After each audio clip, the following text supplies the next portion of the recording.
여러분 혹시 교회 오빠라는 말 아시죠? 교회 오빠 하면 어떤 이미지입니까? 교회 오빠. 사람들이 생각하는 교회 오빠 이미지. 어떤 이미지입니까? 예. 친절하게 사람들을 살뜰하게 잘 살펴주는 상근 형제 같은 그런 사람의 대표적인 교회 오빠가 아닐까 싶은데 동의하십니까? 별로 동의가 안 되나 봐요. 예. 사람들이 교회 오빠 하면은 생각하는 어떤 이미지들이 있어요. 그리고 또 사람들이 크리스찬, 예수 믿는 사람 하면은 생각하는 어떤 이미지들이 있습니다. 근데 간혹 예수 믿는 사람들의 이미지 가운데 이런 이미지가 있어요. 매우 유약하고 마음이 여리고 쉽게 상처를 받는 그런 사람들이 그리스도인인 것처럼 생각하는 그런 경향들이 또 없잖아 있습니다. 맞습니까? 크리스찬들은 그렇게 마음이 여리고 상처 잘 받고 그런 사람들이 크리스찬들일까요? 그 사실 성경에서 보여주고 있는 예수 믿는 사람들의 이미지는 정반대입니다. 여러분, 모세의 뒤를 이은 후계자가 누구였죠? 모세의 뒤를 이은 후계자 여호수아였습니다. 여호수아에게 주신 말씀이 뭐냐면은 너는 강하고 담대하라 라는 말씀이었어요. 다윗의 뒤를 이은 후계자가 누구였습니까? 다윗의 뒤를 이은 후계자 솔로몬이었죠. 솔로몬에게 다윗이 남긴 유언은 뭐냐면은 너는 대장부같이 되어라. 대장부같이 행하라 라는 말씀이었습니다. 바울의 제자가 있습니다. 디모데였죠. 이 디모데에게 바울이 준 명령은 뭐냐면은 너는 예수님의 은혜 속에서 강하라 라는 메시지였습니다. 그러니까 너는 강하고 담대하라. 대장부처럼 되어라. 너는 은혜 속에서 강하라. 이것이 예수 믿는 사람들에게 주어지는 어떤 요청사. 너희는 강한 사람이 되어야 된다. 예, 오늘 우리가 읽은 성경 말씀 가운데 데살로니가 후서 3장 3절 말씀도 그런 메시지입니다. 3장 말씀 보게 되면 우리 다 같이 다시 한번 읽어봅시다. 시작. 주는 믿부사 너희를 굳건하게 하시고 악한 자에게서 지키시리라. 너희를 굳건하게 하시리라. 너희를 굳건하게 하시고, 이 굳건하다는 말은 강한 사람 혹은 단단한 사람. 그래서 오늘 설교 말씀이 뭡니까? 설교 제목이 뭡니까? 좀 단단해집시다라는 제목이었어요. 우리 그리스도인들이 좀 단단해질 필요가 있다라는 겁니다. 그냥 상처 잘 받고 휘둘리고 연약하고 유약하고 그런 모습이 아니라 그냥 강하고 담대한 모습, 강건한 모습, 견고한 모습, 굳건한 모습, 그런 모습이 되어야 된다는 것이죠. 주는 믿부사 너희를 굳건하게 하시고. 왜 우리는 그렇게 단단한 사람이 되어야 될까요? 왜 우리 예수 믿는 사람들은 단단한 사람이 되어야 될까요? 여러 가지 이유가 있어요. 한 가지 이유는 뭐냐면은 세상에는 악한 자들이 있기 때문입니다. 조금 전에 읽었던 말씀이 뭐였어요? 주는 믿부사 너희를 굳건하게 하시고 그 다음에 뭡니까? 악한 자에게서 지키시리라. 그러니까 누가 있다는 거예요? 우리 주변에는 악한 자가 있다라는 것입니다. 악한 자는 어떤 사람일까요? 악한 자. 여기서 말하는 악한 자는 악한 자 마귀를 말하는 게 아니에요. 앞에 3장 2절, 한 절 앞에 보게 되면 바울이 데살로니가 교인들에게 기도 제목을 부탁하는 장면이 나와요. 1절에서는 내가 복음을 전하는데 이 복음 전파가 순조롭게 진행될 수 있도록 기도해달라라는 기도 제목이었고 2절에서는 이런 기도 제목을 냅니다. 2절 말씀 다 같이 읽어봅시다. 시작. 또한 우리를 부당하고 악한 사람들에게서 건지시옵소서 하라. 그러니까 바울이 복음을 전파하는데 복음 전파를 방해하는 사람들이 있었다라는 것입니다. 여러분, 우리 지난주에 말씀을 나누었듯이 바울이 데살로니가에서 말씀을 전할 때, 선교할 때 많은 어려움이 있었습니다. 어떤 유대인들이 사람을 선동해서 그래서 결국은 교회를 비판하고 바울은 거기서 피신하지 않으면 안 되는 그런 상황 속에 있었어요. 그래서 복음 전파에 방해를 받고 심지어는 데살로니가 교인들은 바울이 떠난 후에도 여러 가지 많은 고통과 또 시련을 겪고 있었습니다. 그래서 그렇게 교회를 핍박하고 어려움을 주는 사람들을 가리켜서 악한 자라고 말했습니다. 하나님이 너희를 그런 악한 자에게서, 너희를 방해하는 모든 사람들에게서 너희를 건지실 것이다. 악한 자는 비단 교회를 핍박하는 사람들뿐만 아니라 우리 인생 가운데서도 이렇게 저렇게 만날 수가 있습니다. 우리에게 상처를 주는 사람, 우리를 모함하는 사람, 우리를 비난하는 사람, 이유도 없이 우리를 미워하는 사람들이 있어요. 때때로는 내 직장 상사가 그러한 사람일 수가 있고, 혹은 내 직장 동료나 어떤 내 친구들이 그러할 수가 있습니다. 우리 그리스도인들은 순진한 낙관론을 가지지 않습니다. 모든 게 잘 될 거야. 좋은 사람들만 만날 거야. 성경은 그렇게 이야기하지 않습니다. 예수님이 제자들을 전도로 내보내실 때 뭐라고 하셨습니까? 내가 너희를 보내는 것이 마치 양들을 이리떼 가운데 보내는 것 같도다 라고 말했습니다. 우리가 살아가는 삶의 현실, 우리가 처하는 현실은 정말 우리를 호시탐탐 노리는 그런 사람들 속에서 우리는 보냄을 받게 되는 것이라는 것이죠.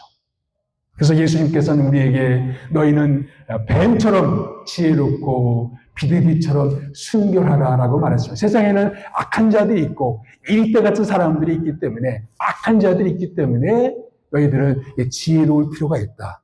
지혜로울 뿐만 아니라 어떠해질 필요가 있어요? 단단해질 필요가 있어요. 우리는 그런 사람들 때문에 상처를 받게 되고 배신을 당하게 되고 아픔을 겪기도 되고, 혹은 인생 가운데 지울 수 없는 커다란 그런 고통을 당할 수도 있습니다.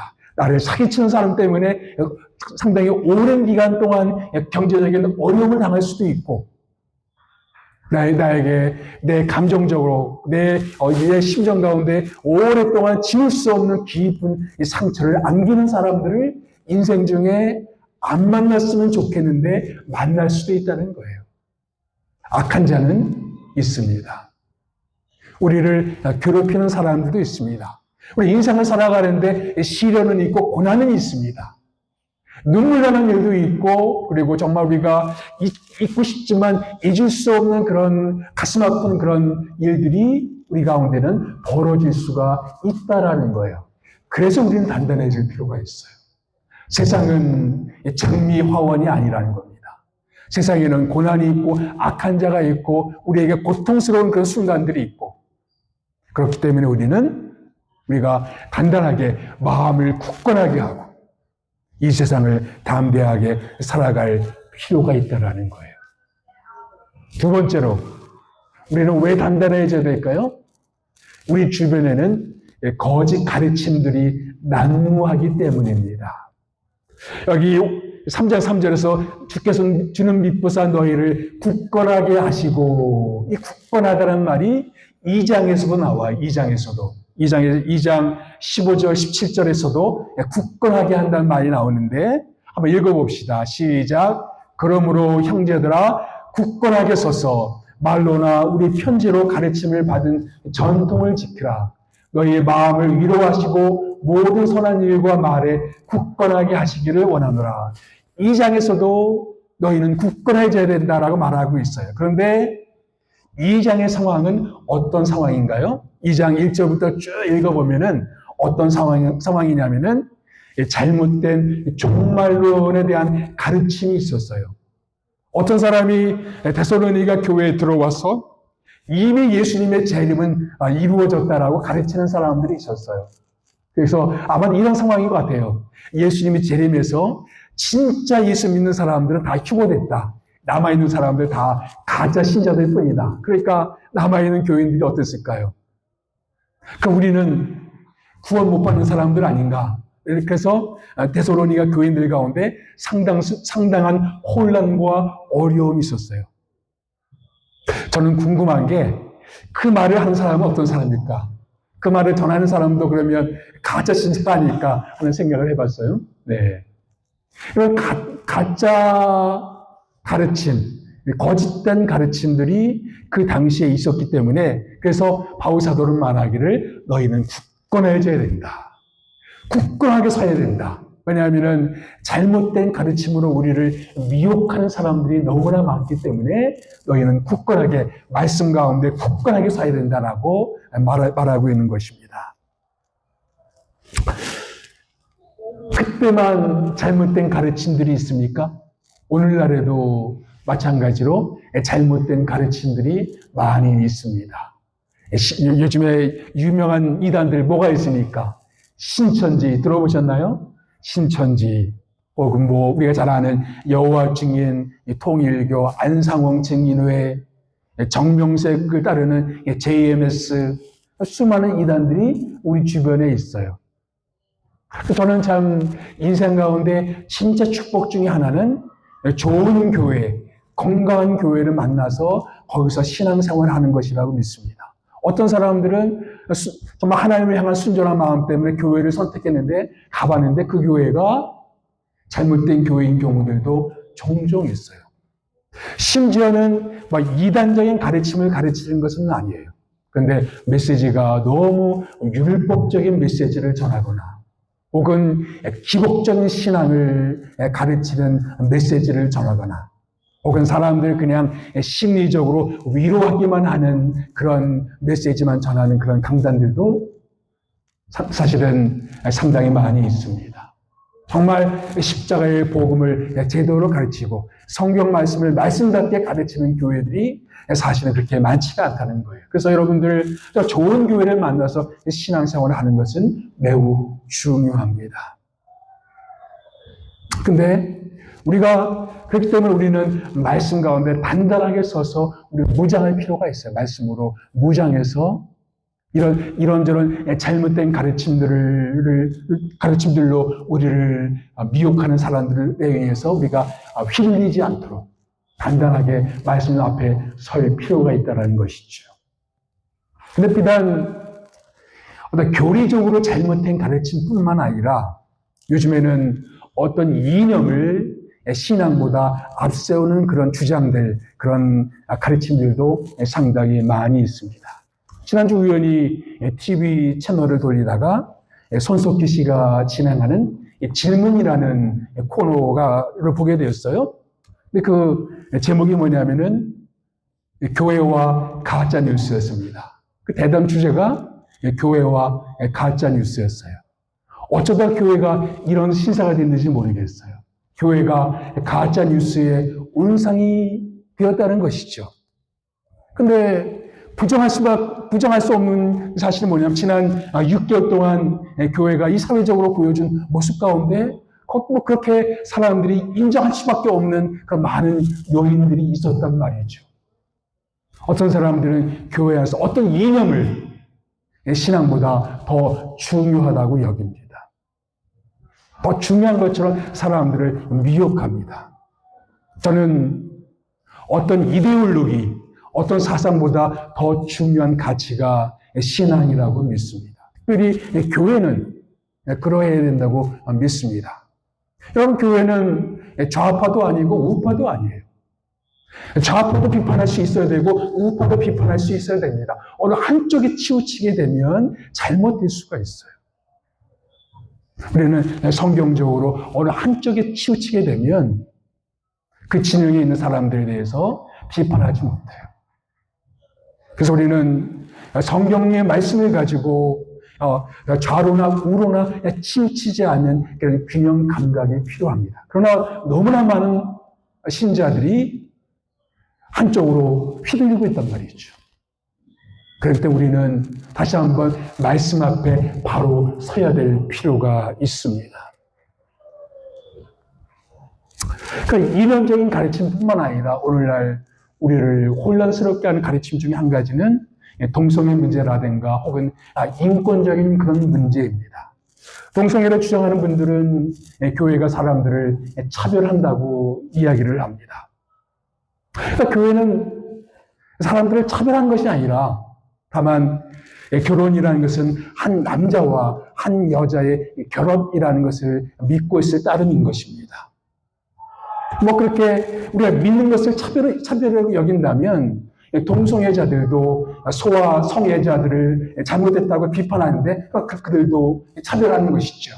소아 성애자들은 어린아이들에게 성욕을 느끼는 사람들이죠. 동성애자들에게 많은 사람들은 소아 성애자들이 잘못됐다고 비판합니다. 그렇다면 동성애자들도 차별하는 것이죠.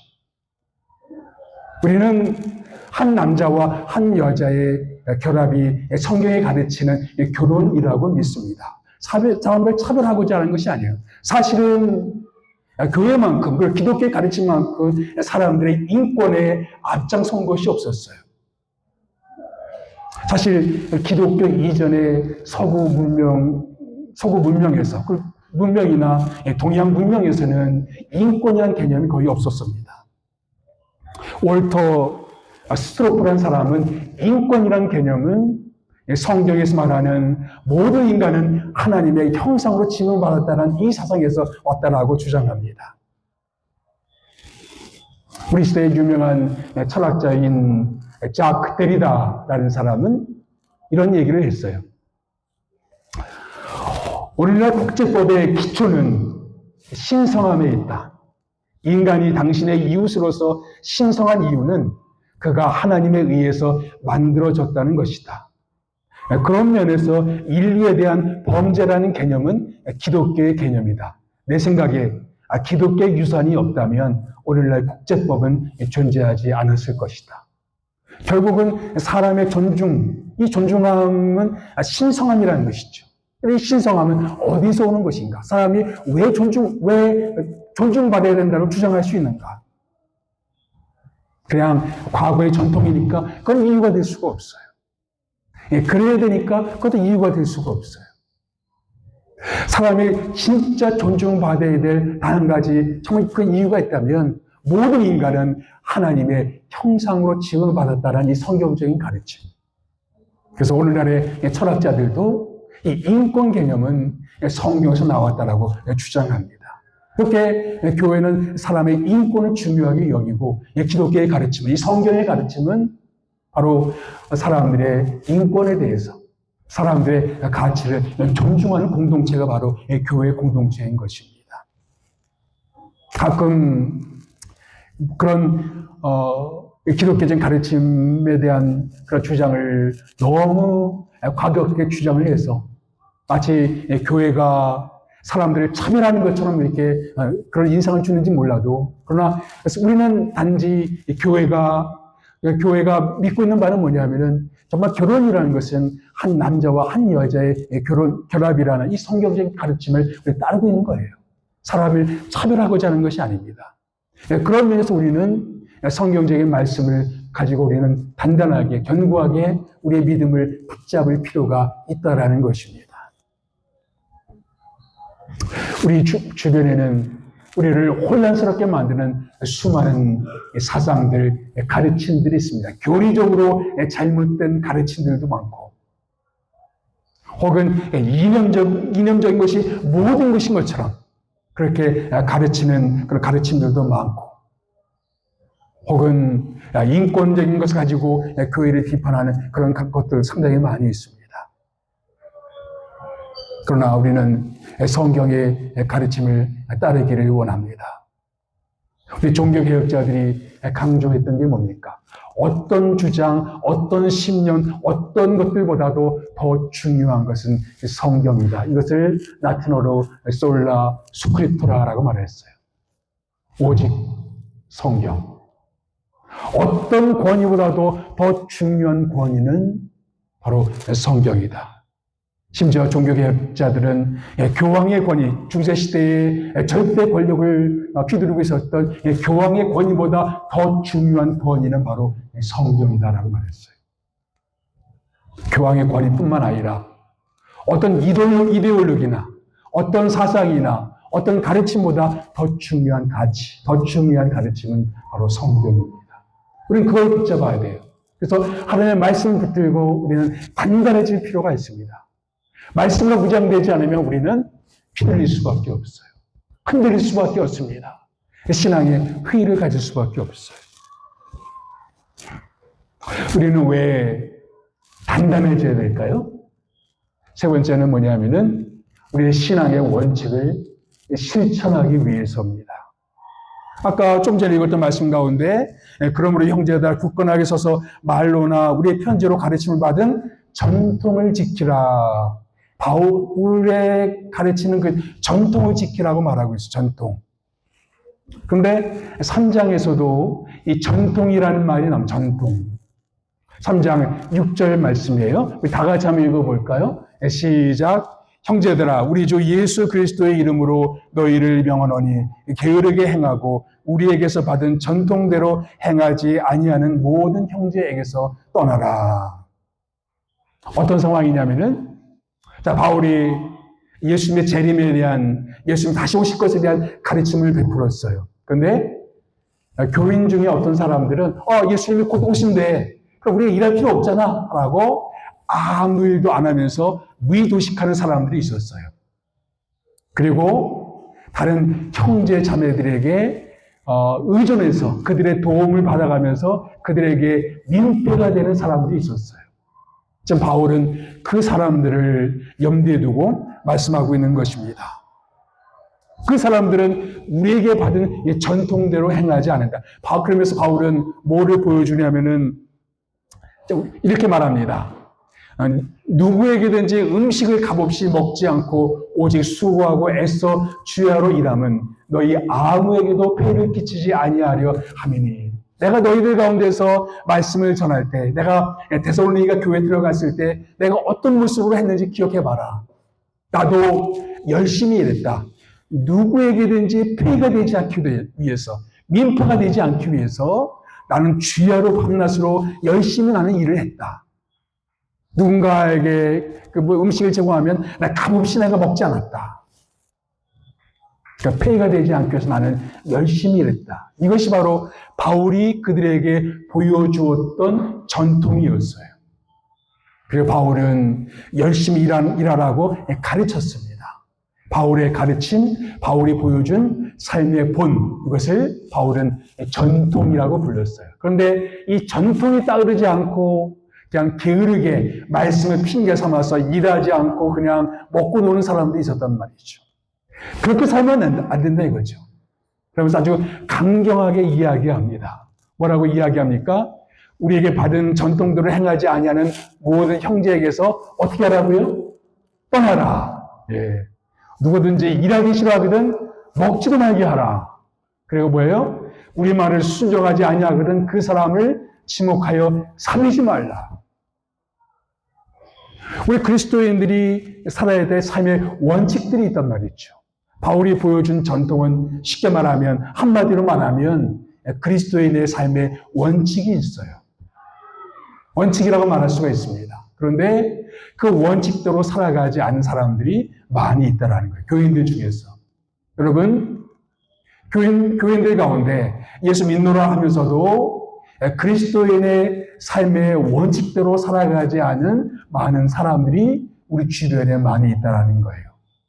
정직하게 일하지 아니하고, 정직하게 세금 신고하지 아니하고, 정직하게 살아가지 아니하는 그 사람들이 많이 있단 말이죠. 혹은 그리스도인이라는 말을 하면서도 갖은 편법을 저지르는 사람들이 많이 있단 말이죠. 그리스도의 삶의 원칙이 있는데 원칙대로 살아가지 않는 다른 신자들이 있어요. 그래서 우리는 단단해질 필요가 있어요. 주변 다른 신자들에 의해서 그냥 거기에 그렇게 그냥 휩쓸리는 것이 아니라 내가 믿고 있는 신앙에 의해서 내가 믿고 있는 이 말씀대로 살아가기 위해서 단단하게 말씀대로 살아가기 위해서 우리는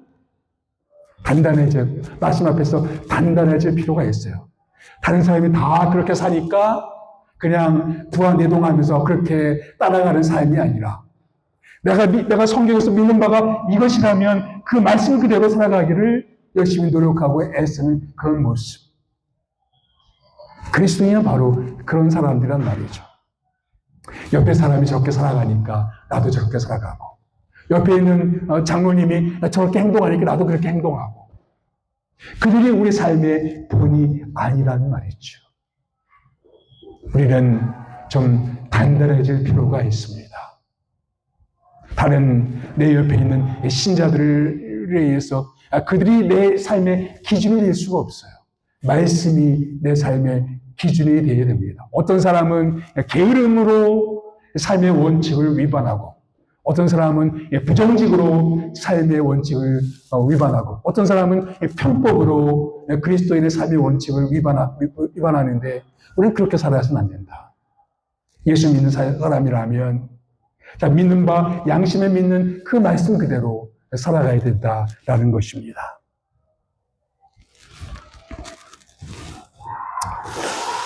여러분 혹시 마젤란을 기억하십니까? 최초로 세계 일주를 한 사람이죠. 이 사람은 원래 포르투갈 사람이었습니다. 이 사람은 지구가 둥글다는 사실을 믿었습니다. 그 당시만 해도 지구가 둥글다는 그런 것을 믿고 있는 사람들이 많지가 않았어요. 그런데 이 마젤란은 지구가 둥글다. 그래서 서쪽으로 가면, 포르투갈에서 서쪽으로 가서 인도에 도착할 수가 있다. 그렇게 되면 훨씬 단거리로 인도에 갈 수가 있다라고 믿었어요. 그래서 포르투갈 국왕에게 가서 도움을 요청했는데 국왕은 거절했습니다. 그래서 경쟁 국가였던 스페인 국왕을 찾아갑니다. 그래서 스페인 국왕이 배를 5척 내주었어요. 그래서 1519년 8월 10일 5척의 배로 세계 일주를 시작합니다. 그런데 항해 처음부터 고난의 연속이었습니다. 왜냐하면 마젤란은 어느 나라 사람이라고요? 포르투갈 사람이고 그 배의 함장들은 5척의 함장들은 거의 다 스페인 사람들이었어요. 그래서 마젤란의 명령에 순종하지 않는 거예요. 복종하지 않고 계속해서 이 일을 제기하는 겁니다. 그러나 마침내 함장들이 마젤란에게 반란을 일으킵니다. 가까스로 목숨을 걸고 반란을 진압해요. 그러면서 그가 남은 선원들에게 외쳤던 말이 뭐냐면은 항해를 계속하라라는 말이었습니다. 서쪽으로 계속 가다가 그 남아메리카를 지나다 드디어 넓은 바다를 만납니다. 그래서 잔잔하고 고요하다는 뜻으로 일 파시피코라는 그런 바다 이름을 지었어요. 한국말로는 태평양이 되겠죠. 태평양이라 이름 지은 사람이 마젤란입니다. 그래서 태평양을 만나요. 그래서 그런 큰 바다를 만나는데 이 기쁨도 잠시 그 5척의 배 중에서 가장 큰 배, 그리고 모든 비상식량을 갖추고 있던 배가 몰래 도망가 버립니다. 그래서 사람들이 아연시색이 된 것이죠. 그때 마젤란이 남은 선원들에게 외쳤던 말이 뭐냐면 항해를 계속하자라는 말이었어요. 근데 식량이 거의 없었습니다. 그런 110일 동안 태평양을 항해를 했는데 그 배에 서기였던 한 사람의 기록을 보니까 이런 기록이 남아 있습니다. 우리가 먹은 것은 빵이 아니라 빵을 파먹은 벌레가 섞인 가루였다. 게다가 쥐 오줌으로 절어 도저히 참지 못할 지독한 냄새가 났다. 우리가 마신 물도 비슷하게 더러웠다. 보통 톱밥을 먹고 쥐도 잡아먹었다. 그렇게 극심한 식량난과 영양실조 가운데서 마젤란이 그때마다 사람들에게 외쳤던 말은 뭐냐면은 항해를 계속하자라는 말이었습니다. 마젤란은 단단한 사람이었습니다. 그렇기 때문에 세계 일주를 드디어 성공으로 이끌게 되었죠. 우리 인생의 항해도 마찬가지예요. 이런저런 일들이 많이 일어나게 됩니다. 우리를 괴롭히는 악한 자들을 만나기도 하고, 우리를 현혹하는 여러 가지 잘못된 사상들, 잘못된 가르침들이 우리 주변에 많이 널려 있습니다. 그리고 우리 삶 가운데서는 신앙의 원칙대로 살아가지 않은 우리 주변의 다른 신자들도 우리 주변에서 많이 만나게 됩니다. 그래서 우리가 외쳐야 될 말은 뭐냐면은 항해를 계속하자. 그리스도인의 신앙의 항해를 계속하자. 사람들 때문에 뒤돌아서지 말고, 주변 환경 때문에 우리가 좌절하지 말고, 포기하지 말고, 또 주변 사람들 때문에 실망했다고 우리가 주저앉지 말고, 악한 자 때문에 내가 넘어지지 말고 항해를 계속하자. 단단한 사람이 되어서 앞으로 계속 나아가자. 히브리서 기자는 우리에게 이렇게 말합니다. 우리는 뒤로 물러가 침륜에 빠질 자가 아니요 영혼을 구원할 믿음을 가진 자니라. 우리는 뒤로 물러가 침륜에 빠질 자가 아니라 우리는 앞으로 전진해야 될 사람들이다라고 말합니다. 근데 여러분, 이 단단함은 어디서 오는 것일까요? 이 단단함. 우리가 처음에 읽었던 성경 말씀.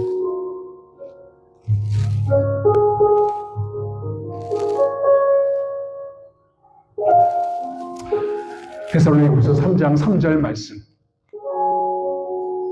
주는 미쁘사 너희를 굳건하게 하시고 악한 자에게서 지키시리라. 이 단단함은, 이 굳건함은 어디서 온다고요? 주님에게서 옵니다. 우리는 뭐 기질적으로 유약할 수가 있고 연약할 수가 있죠. 그런데 이 굳건함은 우리 기질적인 강건함이 아니에요. 기질적으로 강한 사람이 있고 약한 사람이 있고 그걸 말하는 게 아닙니다.